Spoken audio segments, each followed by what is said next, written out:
There is a fifth dimension, beyond sobriety, known only to the inebriated. It is a dizzying realm as vast as a galaxy, and as timeless as an all-night bender. It's the happy medium between clarity and confusion, between moderation and madness. This dimension lies between the depths of one's tolerance and the heights of drunken debauchery. Beyond the bottom of a shot glass lies the intoxication zone.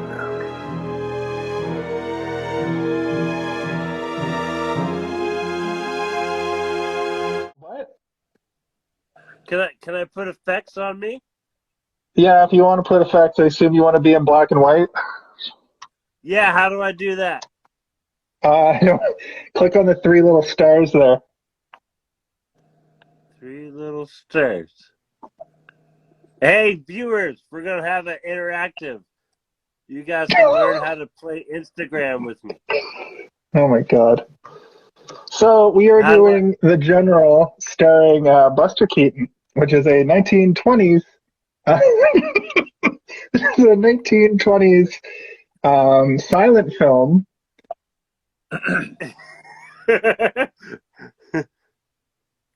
Oh, how'd you get the cool stuff? I'm kind of in black and white. Yo, look at your beard. Your beard looks so nice. Well, I mean, what if I just did the whole show like this? Hello. Hair black and white, black and gray. Yeah, there's only what's the song called? How do I get the sepia? Give me the sepia. Sepia? Sepia. Yeah. Sepia. So Caylen insisted that we do a black and white movie from the 1920s. So this episode's not going to be as white. This song's not going to be as long. This episode's not going to be as long as they typically are. There's, in my opinion, not a whole lot to talk about. But then again, it's not one of my favorite movies of all time. So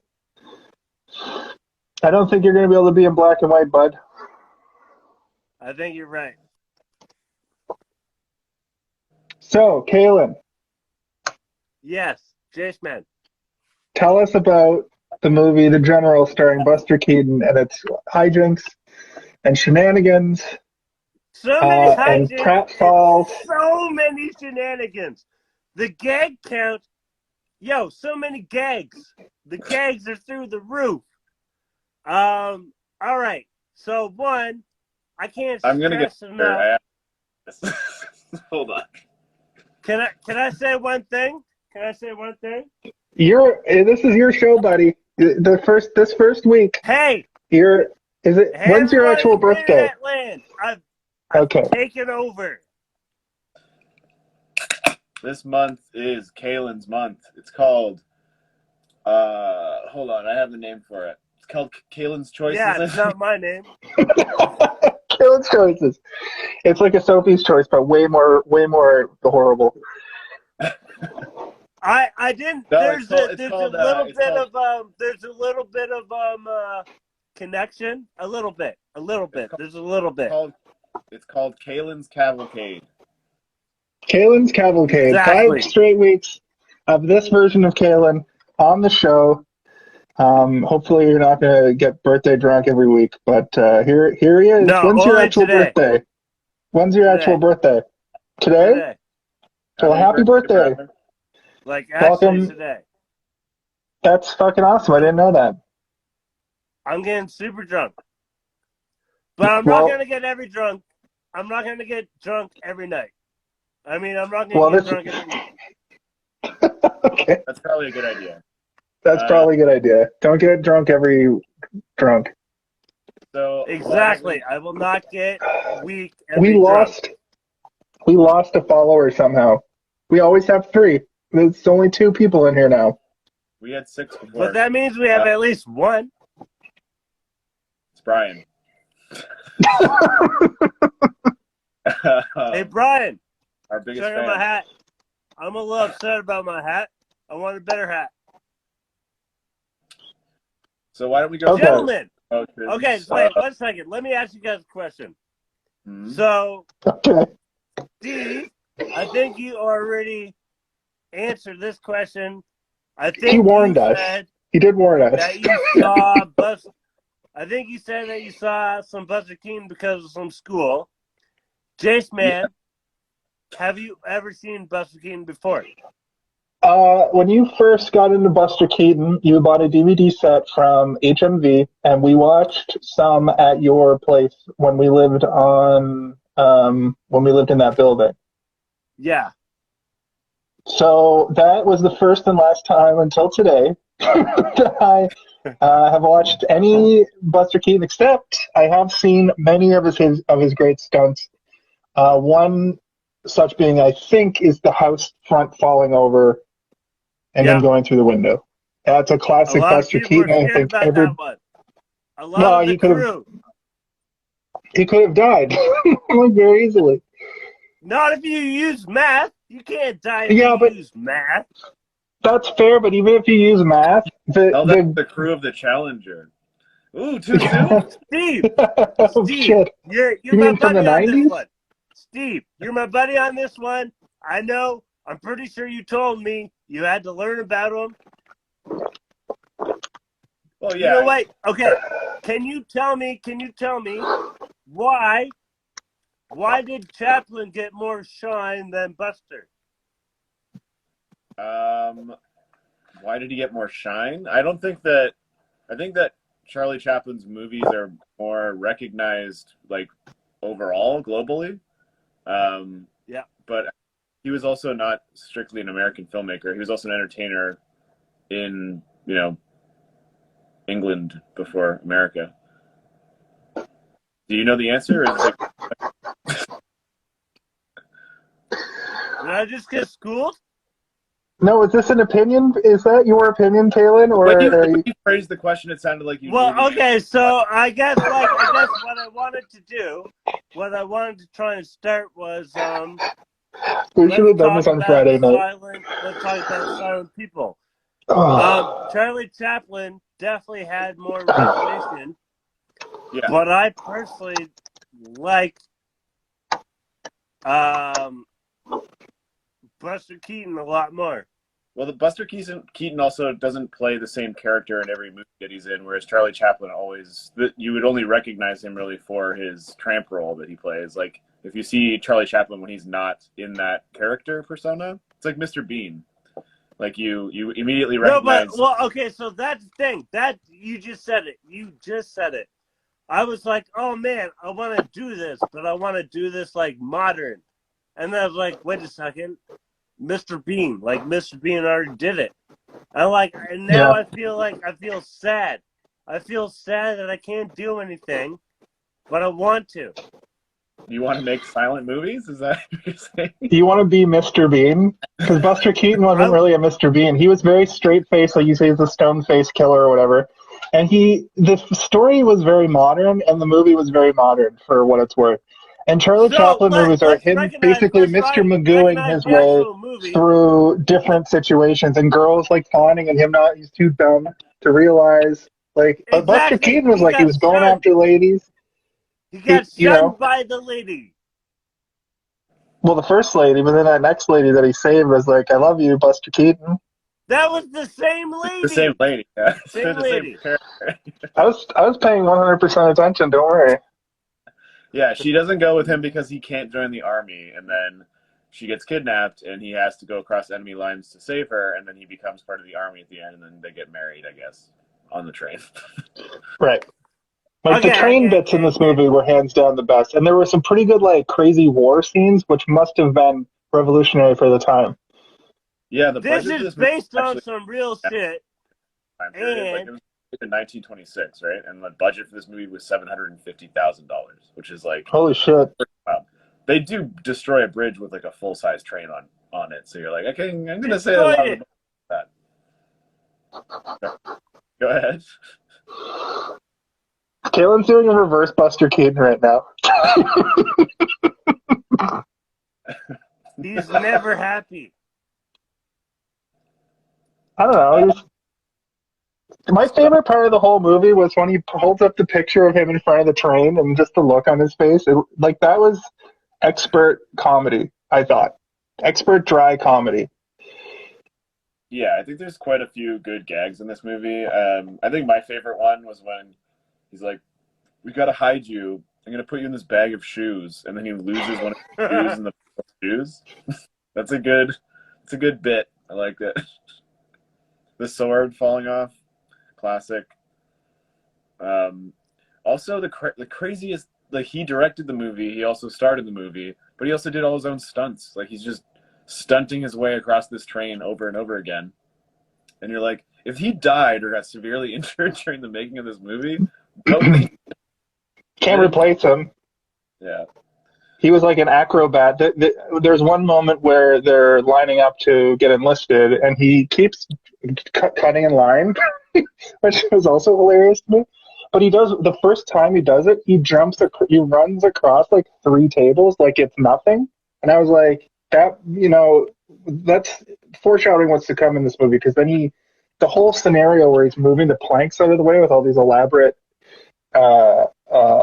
tricks and elaborate stunts, I thought was next level. So is this the first time you've seen this movie, Jason? Like I said, I've only seen like very little Buster Keaton. I've never watched this whole movie. This is one of the movies that, like, when it originally came out, it was sort of panned as being whatever. Like, didn't make a lot of money, didn't get a huge return. People didn't like it. They didn't like it. Yeah, but then, like, decades passed and people reevaluated it based on a true story, like based on, I think, something called like the memoirs of the case or something, which was like a real story that took place during the war. And when he originally trying to get the movie made, he got such a large budget because people thought it was like a historical documentation of something that happened. But then he's like, "No, it's a comedy." They're like, "It's a comedy." I'm Seth Rogen of the 20s.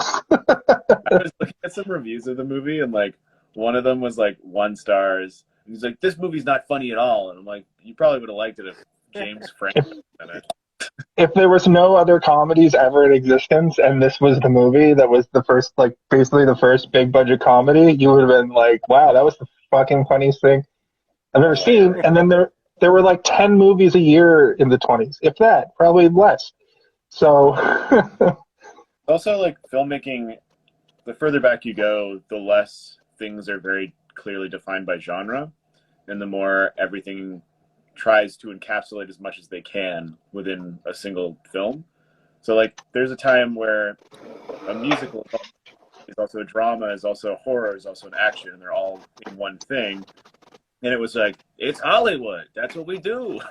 We just make big giant people. And it wasn't until we mash it all together.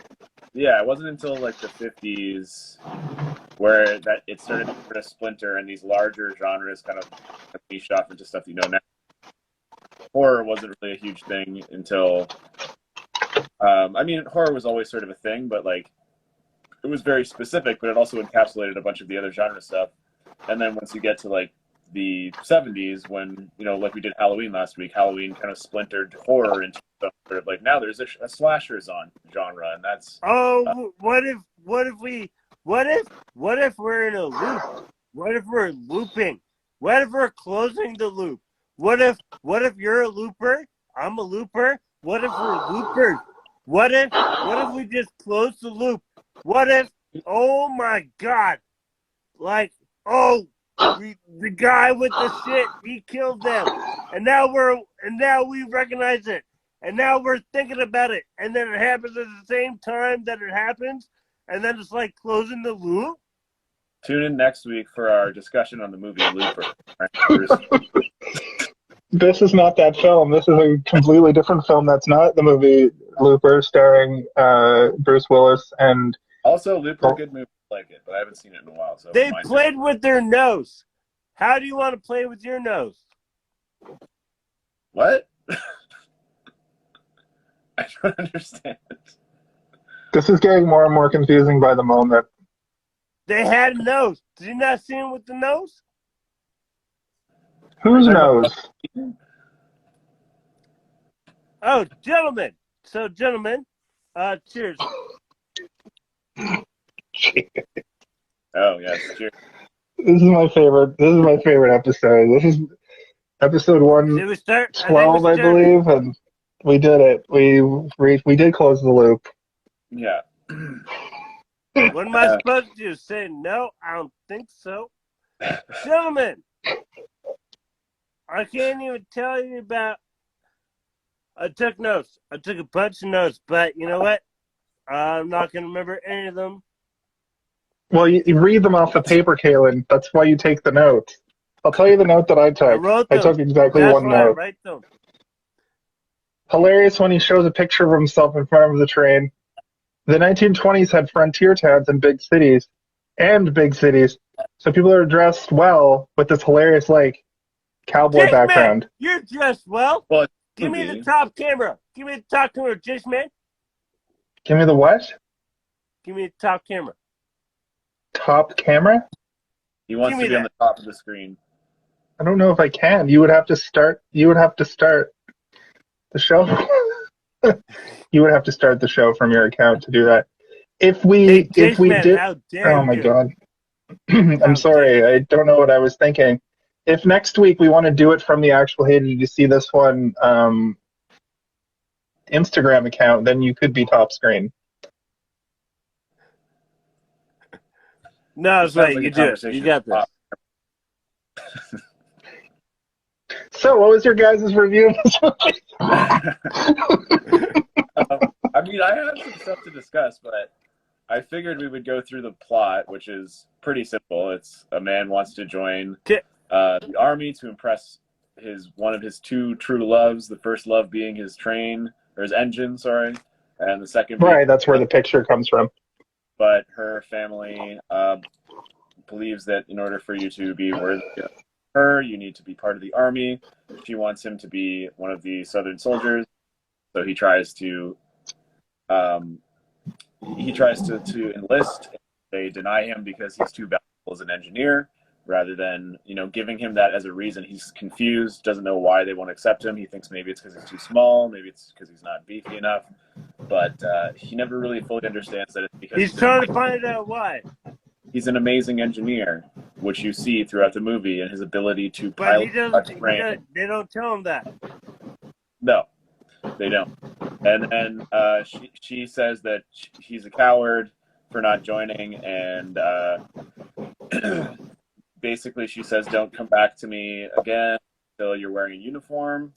And then I think a year passes, and her father gets injured or captured or something. So she's to go visit him. And then she gets kidnapped by sneaky northern soldiers who are disguising themselves as southern soldiers. Boom, backfly! Can I say that you have successfully interpreted the film? So far, I'm only about a third of the way through the movie. He's talking about the first act. But before we get into all of that,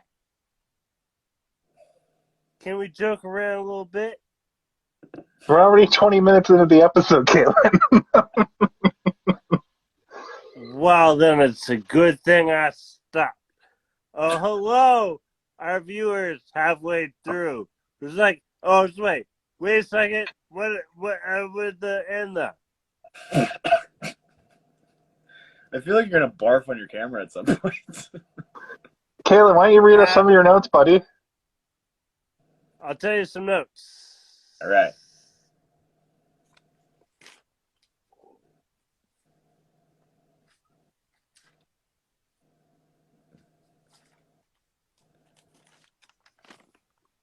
Notes.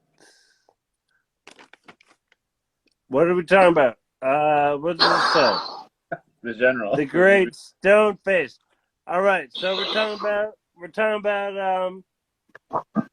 what's the face? Buzz Keaton, the Great Stone Face. Let's see what he's saying. We watched the general. Maybe we did. Did we? Yes. So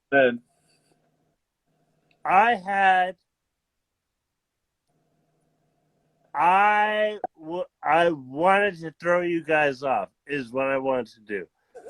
And By choosing this movie?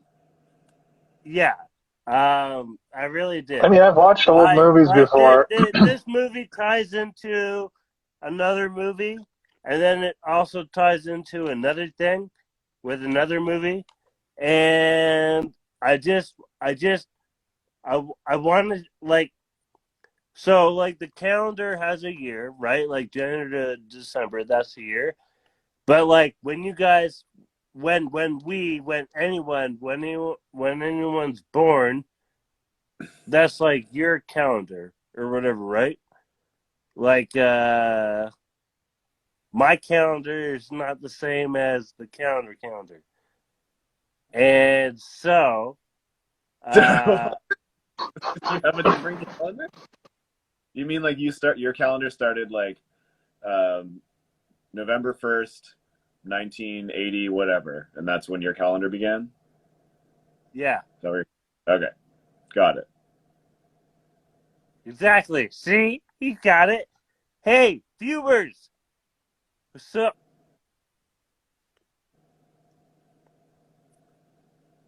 I will be actively telling people not to watch this one. Are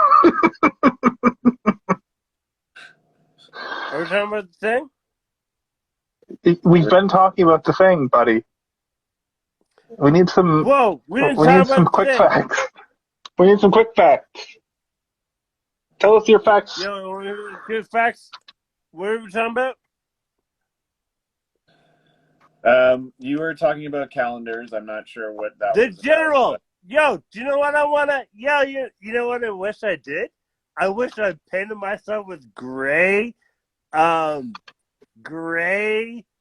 face paint or whatever. I wish that seems like you would wake up with paint everywhere, all over literally everything in your apartment. Imagine. Yo, imagine. I'm imagining it, and I'm telling you what the outcome would be. Hey, viewers out there, imagine. I like the part when he shoots the cannon. Yeah, that was a good moment. I liked, because a lot of the gags in this, I was like, oh, I hope this happens, and then it did happen. Like when he shoots it, I'm like, oh, he didn't put enough gunpowder in there. I hope it just kind of goes into the cabin and like just misses him or something. Did you like how he was counting the gunpowder with his hands? I did. I liked that he was doing like an Indiana Jones thing, like, oh, this seems like too much, and like pouring a little bit back in, and then just put. No, but he put like a little back, but not like enough a little back. He should have put more in. Yeah, a lot of the gags were just like weirdly, like it was just like a string of gags, right? Which is like, I know that's what Buster Keaton is, but even in his own admission, this was like sort of a passion project for him, and he wanted it to be a story that was taken from reality or history books and tell that story. But unfortunately, there were people who were like, oh, this isn't historically accurate, or this isn't funny enough, and it landed somewhere in between, which is why it wasn't so well received at the time. The thing that's really weird is that he told it from the South. He told it from the perspective of the South. So, like, the South is like kind of like the leaders of the Ku Klux or whatever, right? Like, there's just kind of... It's a little bit more complicated than that, but yes, they were the ones that were trying to fight for their ability to maintain human beings as property, also known as slavery, which is extremely wrong. Exactly. Yeah, I think the reason for that is that he didn't want to just them basically like being like, you can't be in the army for us, and then him being. Hey, Jace man. So I'm gonna grow my hair. I'm gonna grow do up. it. I've seen you do that before. Do you know what I'm gonna do? I'm going to shave him. Gentlemen, shave a reverse I was just mohawk?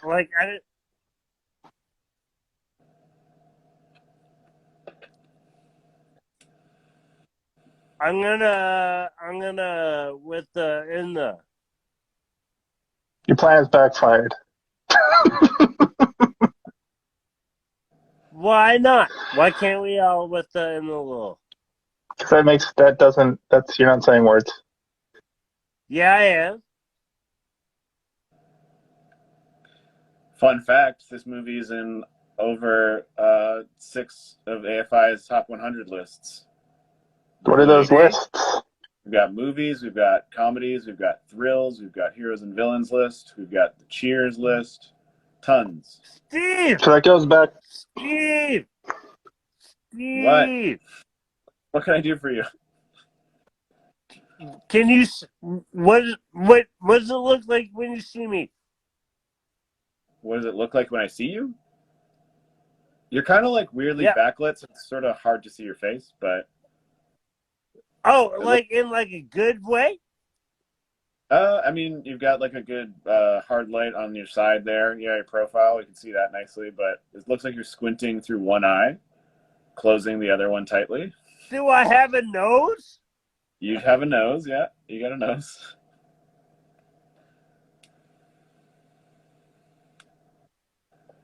Ah! Does this help? Ah! No, it's not changing the lighting.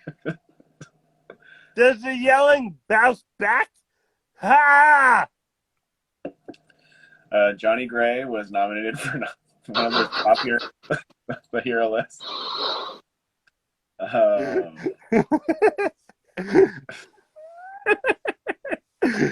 No, I knew this movie was hard to talk about, but I didn't know it was going to be this hard to talk about. I didn't know it was going to be hard to say any words. What am I supposed to do? Not say words? No, tell us about the movie. Say things about the movie that we reviewed. Well, oh. The general. Yeah. So Sharon Buster Keaton, the stone-faced madman or whatever. Let me tell you. Let me give you a little some. You guys are my buddies. You guys have my back. You guys, I want you to like rub me on the back and tell me everything's gonna be okay. Everything's gonna be okay. Sometimes I'm wrong. This isn't the place for this. You're not wrong right now. What would you be wrong about? We can just talk about not wrong, but like good time. We don't need to prove anything wrong. Right. So, Buster Keaton, he's the man, but he does not win. For some reason, he does not hold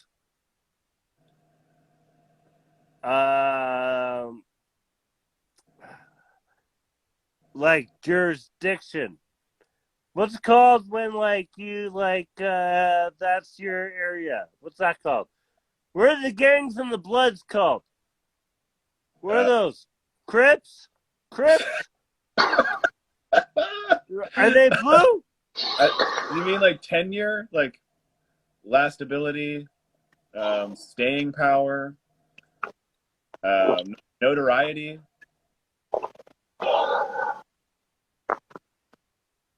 I don't know.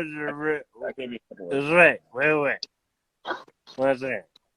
What? Oh, shit. Infamy? Infamy is a good one.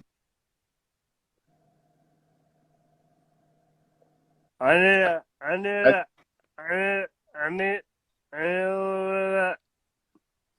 I think I know what you mean. I think what you're saying is why are you able to say Charlie Chaplin's name and it immediately conjures an image in everyone's head, but if you say Buster Keaton, that same thing doesn't happen? And I think it's because he doesn't have as many movies as Charlie Chaplin. He is not as recognizable as Charlie Chaplin. And he also, after this movie was such a failure, he lost his sort of status as an independent filmmaker, and he had to go back to like a very tight deal with MGM, I believe. And, you know what it was? He was an alcoholic. He was not able to profit off of his gestures. he allowed his whatever. Well, I mean, that being said, like his initial idea of this movie was that he believed he had taken a story from history and told it well, and it was one of his favorite movies made. And decades later, people agreed with him, and it was one of the first movies inducted into the Library of Congress. The first, like the first titles of films that was inducted in. What, I this believe. one? Something like that. Yeah, this movie, and it's because it's now regarded as one of the best movies ever made. Like, period. Yeah, I was gonna say, I was pretty sure. I thought you guys were gonna call me out, so I was gonna say to you guys, ooh, well, he had this accolade and that accolade, and like there's a lot of shout outs to his style. Right. Well, I mean, I think that people who are into film, particularly, are not going to be hard pressed to think of good moments in Buster Keaton movies because they'll be familiar, right? Like this movie in its own has a lot of iconography, things that you recognize that you didn't even realize. Jason, you saw it today, you said, for the first time, and you probably recognized a few images, like when he's sitting The on train the stuff. and when he's like when he's hitting the log on the other log, like those are things you see in like Oscar reels and stuff, being like the greatest movies ever made, and it'll always have a couple of Buster Keaton. I just looked into it a little bit, Stephen. You were right. Basically, it comes down to Charlie Chaplin was just seen by more eyes. Buster Keaton is an American actor, and it seems like at the time, like you said, he kind of tricked the studio into making this movie, right? So, of course, he's going to have like a black mark put on his name after that. They used to blackball you and kick you out of Hollywood if they suspected you were a communist. Yeah. So I can see when Charlie Chaplin is British too, right? So he had people watching his movies worldwide, and I would assume that Buster Keaton movies didn't make it out of the United States. I doubt it, and I think that the movie made less than 500,000 domestically, and then it made just over 1 million worldwide. So like that's the rest of the world making up a little bit. Like usually when it goes worldwide, it brings in a lot more, but it didn't. I don't know a huge amount about Buster Keaton's like personal life outside of like his film life, but you know, that being said, the amount of notoriety that someone like Charlie Chaplin has, it's like I know all about his like weird, gross life that he had, and I don't really know anything about Buster Keaton. Other than that, I mean, accomplished stuntman, actor, and director. Look at modern day actors who, like Robert Downey Jr., who famously played Chaplin, had a very interesting career where he was a huge star in the early 90s, then went away for a decade because of his home life, you know? Yeah. Came back, at least became a bigger star. Yeah. That rarely happens. Look at Chris Evans. He was literally in not another teen movie and in shitty rom-coms and in comedies and stuff. He plays the second or third boyfriend in Scott Pilgrim. So you see that he could play that, that chin character. They put blonde hair on him, and then he plays fucking Johnny Storm in 2 movies, and they're like, that's not quite it. Then he puts on the weight, becomes Captain America, boom, megastar. So I guess, Buster Keaton he didn't ironically reinvent himself enough times where Charlie Chaplin, was one note for his whole career. Like Laurel and Hardy are the same kind of thing where they're just a comedy duo who did the same thing for their whole career. Abbott and Costello are another duo who did the same shit for their whole career. You were going to see that nowadays it's a lot like Tyler Perry and Medea, where people don't when Tyler Perry shows up in a movie, he's a great actor, and when he shows up in a movie, people don't realize it's him because they think he's the Medea guy. Yeah, and but you don't recognize him because he's not playing Medea. You're like, yeah. So now, back then, there wasn't as much. The pool wasn't as big, and and Charlie Chaplin really just had more eyes on him. And that's why Buster Keaton, and like Caylen said a minute ago, I guess if he had some home life problems, much like Robert Downey Jr., but careers were shorter and life expectancy was shorter, and there was no help, and mental health issues weren't dealt with properly. They weren't dealt with properly 10 years ago, let alone, they're still not, let alone, 70 years ago. So. Yeah. And like alcoholism was just like, oh, he died of the drink. Yeah, he got the tremens. Got the old gin shakes, and he just couldn't keep it together after that. Yeah, like that guy needed help for his whole life. So I think I didn't know Buster Keaton had a drinking thing. I didn't know that either, actually. But like I said, I don't know a lot about his personal life. I know enough about his filmmaking to be able to have an hour-long discussion about one movie of his, but have we been playing this whole time? Sorry? Yeah, we're 40 minutes into a show here.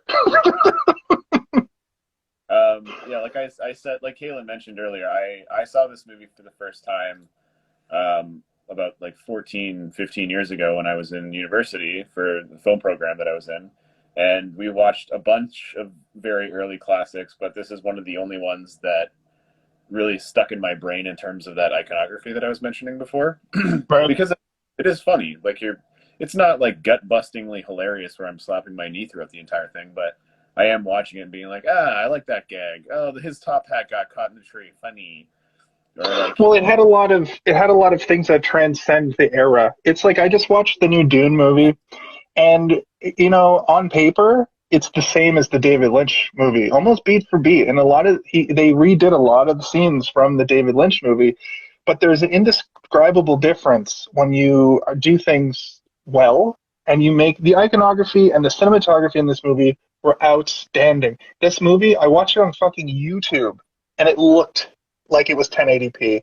And Buster Keaton, the makeup that they use on Buster Keaton's face, and you can see it in the pictures, they make him more stone-faced, I think. I think they do his eyes, they pale him up a bit, and the comedy is coming from him not reacting to anything. And that style of comedy persists today, like to this day. You see the straight man, and he's the straight man in that universe instead of Charlie Chaplin being the bumbling buffoon, the tramp. He's more of a Mr. Bean, where Buster Keaton is more of a Jackie Chan, I would say. Yeah, I'd like to make that parallel. I would say, yeah. I mean, obviously not as spectacular, but for 1926, the stuff that he was doing, I cringed a couple times being like, oh my God, if he like missteps once, he's going to break all of his legs. He's going to die. The train could have killed him at any moment in a lot of scenes. Mm-hmm. Did I tell you guys I love you? Yes. Yes. We love you too, buddy. Happy birthday. Well, we got this. I'm gonna surpass a whole bunch of living force field around us. That's good. It's good to have a force field. Now. Do you have a favorite big ass force field in the movie, like a favorite gag? Go on. Do you have a favorite? It sounds like doesn't sound like it. Do you have a favorite part of the movie, Caylen? What? The movie, The General. What are we talking about? The movie? The General. The movie, The General. Yeah. Do you have a favorite moment, like a slapstick moment, or a favorite moment in the movie? Okay, one of my favorite things, I'll tell you what one of my favorite things was. When he's on the gear, the thing. It's a locomotive, the loco part. You know the thing that moves. The arm that moves the wheels? The gear. The arm. The gear. Sure. I think the gear is the thing on the train track that actually switches it to another track. I don't think there's a gear. Boost. I see you drinking boost. Look at the alcohol content on this. It's low. Probably says like 0.5. Is it 0.5? It's 4%. And it's Monday night, and I'm having this beer and another beer for the second half of the show. Let's have some alcohol. What language is that? It's alcohol language.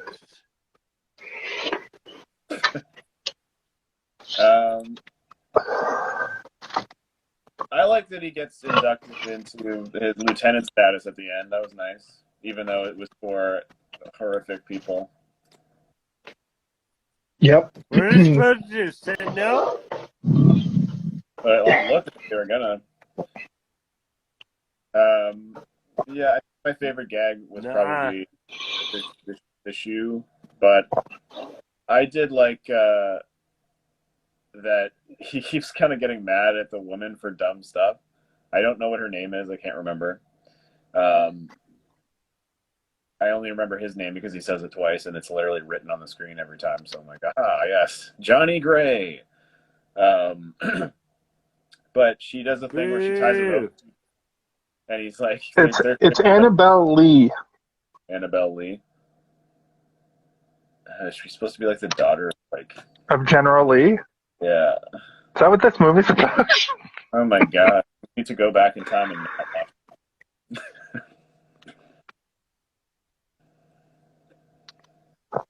The stone-faced Iceman. That's what he's stone-faced.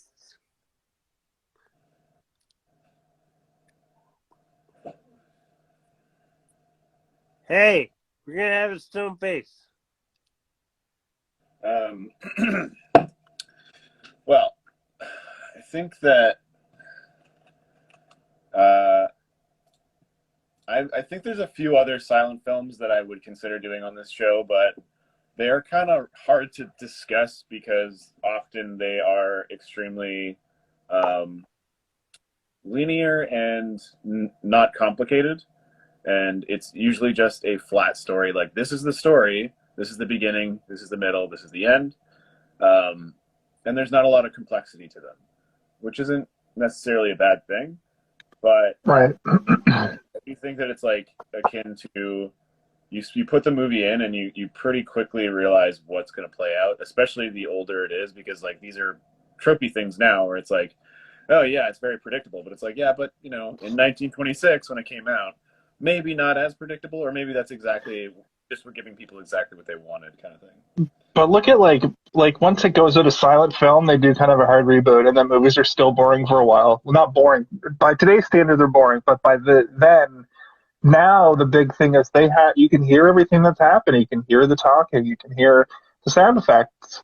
But you know, horror movies and B movies from the 1940s, and most movies from the 1940s that I've watched, I've been very much like, this is very much like 3 acts. You know, a tight 90 minutes, and that's it. And you go to the movie to see the stars. I don't think it's about the plot until the 60s, the 50s and 60s. It's more the spectacle.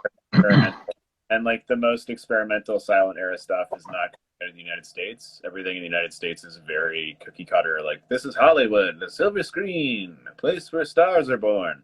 But you go to like Germany or France, and it's all like very, it's very experimental. There's one, oh my god, I had to study it and I cannot remember what it's called. Le Petit Jambon. The 1927 French epic.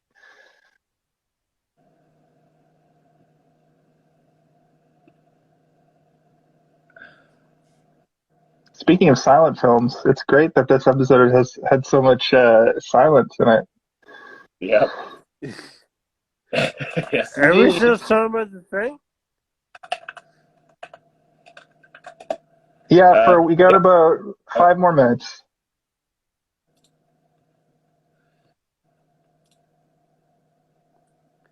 Oh no! What the? Caylen, do you have any more trivia facts for us? I have a lot of trivia facts. Okay, hit us with one. Okay.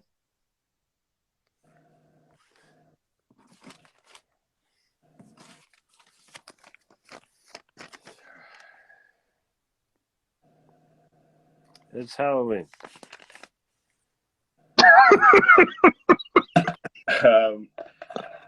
Sorry. Halloween episode was last week, but close. I was trying to find the list of all the like entry level film course stuff, because usually the way it started for us was like you started very early on. It's like, this is the history of cinema. These are the biggest movies that people still talk about to this day. This movie being one of them. That's what I do. There's this one, what I was getting at was like, there's a lot of weird French and German experimental film, and like even as early as man, I'm fucking around with that French and German and that French shit. What? Exactly. Viewers. Hey, viewers. Hey, viewers. He's talking to you, Brian. The movie Un Chien Andalou is a movie that I watched. It was made in 1929, and it is wild. Like it's just a lot of images being shown over and over again, but they keep showing this woman where she's about to get her eye cut in half with a razor blade. Steve, and you, yes. Are you trying to tell me that you've like watched my shit? I've watched your shit. Have you enjoyed this silent era? Yeah, I'm not saying that there's anything wrong with the silent era. I've had to I've had to watch a lot of it for school, but I haven't revisited most of it, because a lot of the time when you're doing that stuff, you have to sit there and analyze it and like write papers on it and discuss it in small groups and large groups and trying to explain how it feel and think. So I've been exposed to a lot of it, but what I'm trying to say is that the difference between American silent film and the rest of the silent film that was happening at the same time is vastly different. Yes. What else did you? Steve. Yes. Steve. Yes. What do we have a great old time? We are. I'm just trying to make sure that this episode has information in it. So if people ever decide to watch it, they'll have some information. They don't even know. Yo, Steve! Yeah. Steve. So let's talk about our ratings for this movie and take her home. I just wanted to, before we ended here, I just wanted to go over that I actually enjoyed the film. I thought it was good. I liked Buster Keaton's face. Like, I like his look. I love that his ability to just not react to anything, and everything is kind of just happening to him. I really enjoyed his character, and I really, like I said, the movie looks great even today, and I think that comes from the way that filming on actual film, you can upscale a lot easier than filming with digital. If you look at a lot of the movies that have been filmed digitally, they do not hold up. Looking at the Matrix movies. But at the end of the day, I'm going to give this movie a 3, and a pretty solid 3, because I think that if you are a fan of cinema, you should watch this movie, pretty much. Yeah, I think that I am more or less in the same ballpark in terms of how I feel about this movie in terms of watchability. I think it's good. Like, it's not when you're watching it, you're not like, ugh, I gotta slog through this movie that was made 100 years ago. Like, literally. But there's a lot of good slapstick. There's a lot of good planned out stunts and gags. The story is pretty predictable, but at the same time compelling enough that you're like, I kind of want to see how he gets rid of these guys, or where is this going to go after this, and how does it end. When I watched it the first time, over like 15 years ago at this point, I remember being impressed by everything, just from thinking about the fact that, like, holy moly, nowadays, like, if you're an actor, you've got like 5 stuntmen. If you're a director, you were never anywhere near anything dangerous. and this guy is just jumping from train car to train car, throwing logs to stop derailed trains. There's live fire everywhere constantly. And it's like, yeah, you think about the limitations of the time and what they accomplished. It's pretty amazing. Not the grandest spectacle you'll ever see, but there are some pretty cool things that are impressive even to this day. I mentioned the bridge collapse with the train at the end is pretty well done. I'll give it a 3 as well, and that's coming from somebody with a modern perspective, looking at it as a movie, watching it today. If I had a time machine and a brain time machine that made me think like a 1920 person, I'd probably think it was great. I would probably think this was a 5 because like I love comedy today, so I probably would have still loved comedy back then, even though everything was super depressing all the time and smelly. But this would have been a great escape for 89 minutes on a Friday night or whenever they watched movies 100 years ago. And I would have worn my best suit to the theater. I would have taken my best gal, and I would have eaten some popcorn. They probably still have popcorn then. No, they had like marmalade. They had Coca-Cola that was 90% cocaine. You would have liked any. You would have enjoyed anything. Yeah. Amazing. So, you mentioned the runtime. It doesn't feel as long as it is.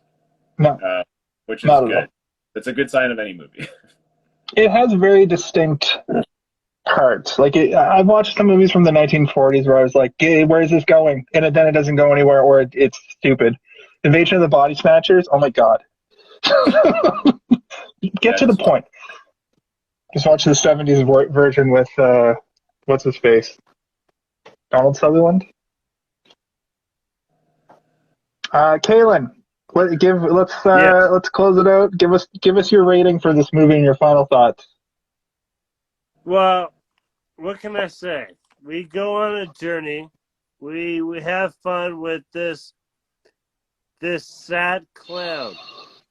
This sad clown prances around, and we join him throughout this journey. And what am I supposed to do? Not join them? We're not supposed to have a fun time? I don't. Do you have a rating or? Hey, look at that cool ass mask. I'm the reverse Batman, just like you're the reverse Buster Keaton. What was your rating for the movie? You know what? I wanted to introduce you guys to Buster Keaton. That's what I wanted to do. And Steve, I didn't realize, even before all of this, I didn't realize Steve is the man. Thank you. That's why I wasn't like. That's why I was immediately like, yeah, Steve should be doing this project with us because he knows what he's talking about. Not all the time, but I want to have fun too. You're having fun, buddy. That's why I was so harsh on you in the opening bit. We just had to fit some of that lame trivia in there. Like Steve is the man. Steve is the man. Thank you. Hey, what's in the? Don't worry. Still don't know what you mean by that. Wednesday, when it's my birthday, I will be talking about a movie, and I'll be just as drunk probably. And that's something I wanted to bring up with you guys off camera, but Caylen has given it a 5, I assume. So we're gonna end this very special part. Hey, did you see this one? And half. Hey, did you see this one? After show, usually reserved for when we do a Friday or Saturday night show. For everyone, I'm Jason. You guys don't need to do the thing. But Steve, I do have. Hey. All right. Hey, for Jason and Steve, I'm me. And I have a hat, and it's gray. For Caylen, that's Steve. I'm Jason. For Caylen and Jason, I'm Steve. And hey, did you see this one? I bet he did. For the month for more of Caylen's Cavalcade. Caylen's Cavalcade, where we tell them to take it down 7 notches out of a possible 17 notches. But thank you for watching. Get turned down. This has been one of our more memorable episodes, and Brian, you may as well just join the show. have a happy No Nut November, and we'll see you next week. And happy birthday, Caylen! And happy birthday to you. You're older now and wiser, and we love you. And get your vaccine. Okay, have a good one. There is a fifth dimension, beyond sobriety, known only to the inebriated. It is a dizzying realm as vast as a galaxy, and as timeless as an all-night bender. It's the happy medium between clarity and confusion, between moderation and madness. This dimension lies between the depths of one's tolerance and the heights of drunken debauchery. Beyond the bottom of a shot glass lies the intoxication zone.